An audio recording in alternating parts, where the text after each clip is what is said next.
This evening, we gather to celebrate such a work that invites us to reflect change, the political, social, and intellectual currents that continue to shape our societies and wider world.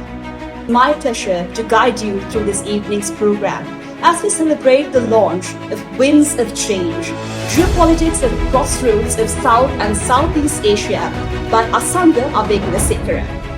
Appraising how India and China project power at home and abroad, Asanga Abeyagoonasekera argues that a strategy of building influence will prevail over one of seizing influence. For those who read between the lines, the implications of this argument and observation cannot be clear enough, whatever the country may be. More importantly, Abeyagoonasekera questions whether it is wise and whether it makes sense to build up power abroad by aligning with superpowers and global powers whose foreign relations have suffered a near total rupture because of domestic convulsions. Abeyagoonasekera observes that the only sustainable solution is to look at ways of achieving a synergy closer to home. When these solutions are clear and present in our neighborhood, the problem becomes easier to resolve. What Asanga Abeyagoonasekera tries to do in his book is to make us think of an order in which solutions are based on domestic and regional priorities and not on the priorities of others. These priorities can be many things at the same time: democratic governance, economic prosperity, foreign trade, and domestic production. Some may argue that this is an insular policy. It doesn't have to. To quote Abeyagoonasekera, the world order is shifting, the certainties of the past are crumbling. End quote. සංග මට මේ කතාව කරන්න කිව්වයන් පස්සේ මම බොහොම සතුටින් ඒක බාරගත්තා. මොකද මම හිතන්නේ මේ අසංගගේ පොත මේ අවස්ථාවේ ලියන්න පුළුවන් සහ ලිවිය යුතු හොඳම පොතක් හැටියට මම මේ දකින්නේ. එහෙනම් මම කියන්නේ කාරණා දෙකක් මත. එකක් තමයි දැන් පහුගිය අවුරුදු 10 තුල ලෝකයේ සහ ආසියානු කලාපයේ ලොකු වෙනස්කම් ගොඩක් සිද්ධ වුණා. ඒවා ඇත්තටම ටක් ගාලා වෙනවා.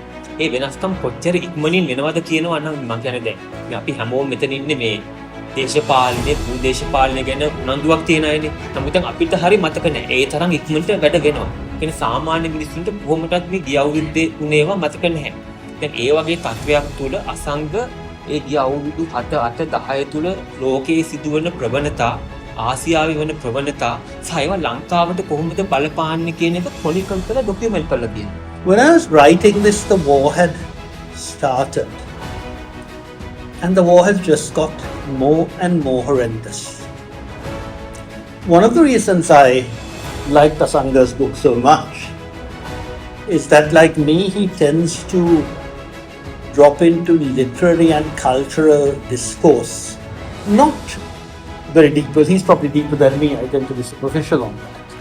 But he starts with an account of Cambodia, Angkor Wat, a place that made a massive impression of me when I first saw it 35 years ago. And I think it had the same impact on him. Just read a little bit from this analysis of this very comprehensive book. Asanga talks about the shifting alliances. And they're not really shifting because there are no actual breaks in a context in which the three contestants for power who are threatening similar countries diplomatically, but definitely. The area is now called the Indo-Pacific, a term coined, interesting enough, over 100 years ago by a German who wanted to challenge the Anglo-American hegemony that triumphed after the First World War. The Anglo-American hegemony, which some of you may remember, completely betrayed the Arabs when the Arabs who had fought against the Ottoman Empire were then divided up by the French and the British. But it gained currency more recently following a speech by the hawkish Japanese Prime Minister Shinzo Abe, who was instrumental in developing the Quad: Japan, India, the United States, and Australia. And this marked a radical change in Indian foreign policy, for it had prided itself previously on being non-aligned. and the West saw it as too close to the Soviet Union and then to Russia. But as Asanga reiterates, India's approach is governed now by nervousness about China, which in the last couple of decades has made deep inroads into the Indian Ocean. Long after the concept of Indo-Pacific was developed, China saw this word and thought, all right, let's go for it. And they went for it. Asanga says, geography may shape a country's circumstances, but governance determines whether geography becomes a liability or an opportunity. This observation goes to the heart of Sri Lanka's situation and the choices that we also must make.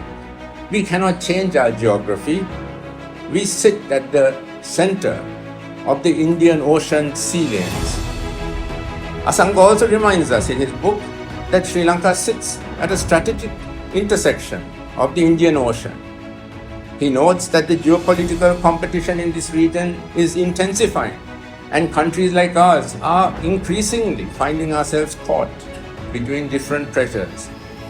But the book also makes an important point about how small countries should respond to this situation. He says, for smaller states, international law is not an abstract principle. It is often their only protection. Winds of Change reminds us that our relationship with India is central. As the book puts it, India's proximity is a permanent factor of Sri Lanka's strategic environment. If Sri Lanka wishes to stand in the international arena as a country that supports humanitarian principles and the rule of law, we must also apply this within our own country. In fact, Winds of Change, Asanga captures this idea very well when he says, a nation's moral authority abroad is strengthened by the justice it practices at home. මම හිතන්නේ ප්‍රථමයෙන් මා ස්තුතිවන්ත වෙනවා මේ මගේ පොත විශ්ලේෂණය කරපු ආචාර්ය දෙහාන් පෙරේරා රාජීව විජේසිංහ සහ මා හිතවත් රතින්ද්‍ර පුරුවිට සහ උදිත දේවකේ මේ පොතේ ඇක්නොලෙජ්මන්ට් එක කියන්නේ ප්‍රථමයෙන් තියෙන්නේ මම විසින් මේ පොත කරන්න මට උපකාර ආධාර පිරිස මේ රටවල් ගණනාවක් මේ ස්ලයිඩ් එකේ තිබෙනවා. ඒ රටවල් වල පුද්ගලයන් තමයි මේ ව්‍යාපෘතියට මුදල් දුන්නේ. ඩොලර් 15000ක් විතර මේ පොතට මම එකතු කරා. වසර 3ක කාලයක් තිස්සේ ඒක GoFundMe. ඒ කියන්නේ මේ හැම දෙයක්ම ට්‍රාන්ස්පරන්ට්ලි ඒ දුන්න උදවියගේ නමුත් තියෙනවා. මට විශාල ප්‍රමාණයක් මුදල් ලැබුණේ මගේම මිත්‍රයෙක් දැන් ඔස්ට්‍රේලියාවේ ඉන්න පෝසත්ම පුද්ගලයා වෙලා ශ්‍රී ලාංකිකයෙක්. ඔහේ මමයි විශ්වවිද්‍යාලේ යන කාලේ අපි දෙන්න එක බිල්ඩිමක් මේ part time ක්ලීන් කරා. ඔහුගේ නම රොෂ් ගාල්ලගේ. මේ කවය තමයි දැන් අතරම මේ මම බැලුවේ ඔය භූදේශපාලන දැන් මේ පොතේ මගේ ලිමිටේෂන් එක තියෙන මේ කවය ඒකට කියන්නේ වැලිඩිටි සර්කල් කියලා. ඔය සර්කල් එක ඩැනික්වා ලික්වාන්යු යුනිවර්සිටි එකේ ප්‍රොෆෙසර් කෙනෙක් තමයි ප්‍රචලිත කරන්නේ. ඒකේ ඔහු කියන්නේ ලෝකයේ ජීවත් වෙන ජනගහනයේ හරි අඩක් කියන්නේ 4.2 බිලියන ජීවත් වෙන්නේ මේ කවය ඇතුළත කියලා. චීනය සහ ඉන්දියාව, ඉන්දුනීසියාව, බංග්ලාදේශ මේ කවය ඇතුළත. ඉතින් ඇත්තටම ගත්තොත් මේක තමයි දැන් මගේ මේ රිසර්ච් එකේ සීමාව. ඔය පරාසය ඇතුළත තමයි දැන් චීනයට මම ගියා, ඉන්දියාව ඒ වගේම ගිහිල්ලා මේ උතන තමයි මම ඩේටා ටික කැප්චර් කරගත්තේ. මේගොල්ලෝ කොහොමද මේ බල මේ කියන්නේ මේ විශාල බල අරගලේ දකින්න කියලා. ඔය තුන්වෙනි පරිච්ඡේදයේ තමයි බල අරගලේ. ඒක power rivalries කියන එක. So I have referred to many historical notes, starting from Nicholas Spikeman's 1944, basically the Rimland theory. Also mentioned about Rudolf Schellen, another geopolitical thinker, about the Sweden. Now, when Sweden came into the NATO as the 32nd member everybody was, cheering up. In Washington, everybody's like, oh wow, we have another member, and we are getting stronger and stronger. Then my desk, I had an issue because they said, does blocks get stronger when you get new members? So I refer to Rudolf Schellen. Now, Schellen is a very interesting geopolitical thinker, and how when a power block gets, increases, and what kind of a security threat that you bring in, a nuclear, possibly a nuclear. So I even speak about that. So more blocks you bring in, more you push Russia out of that periphery. So the Baltic periphery, which is a danger. So that's a significant danger. So it's a very strange, Washington that I find very strange. So at the beginning of the Ukraine war, so I remember everybody saying we are going for total victory. And everybody was cheering. At the National Press Club, there was a meeting where the Ukrainian soldiers came to get the Patriot batteries. And they come to lobby and they try to get the military equipment. So they come to Press Club and I get an invitation to listen to them. So I said, we are going for total victory. And obviously, there's never been a total victory against Russia. There's never in the history. So now it's a different story. So what I'm saying is, I think what Ratindra mentioned was absolutely correct. So it's changing. The dynamics are changing, like right now while we are talking.